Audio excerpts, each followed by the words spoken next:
আজিৰ যোৱাকালি আমাৰ কংগ্ৰেছ দলৰ দ্বিতীয় প্ৰাৰ্থী তালিকা ঘোষণা কৰা হ'ল আৰু দেখিছেই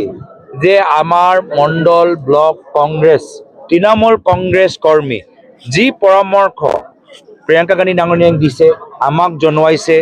AICC general secretary Jitendra Singh ডাঙৰীয়াক জনাইছে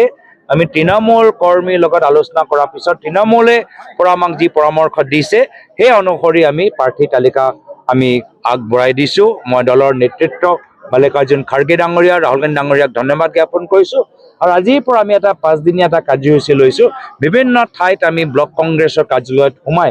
আমাৰ প্ৰাৰ্থীসকল যিসকলে পালে আৰু যিসকলে নাপালে সকলোকে একগোট হৈ আগন্তুক দিনত কংগ্ৰেছ দলটোক সবল কৰা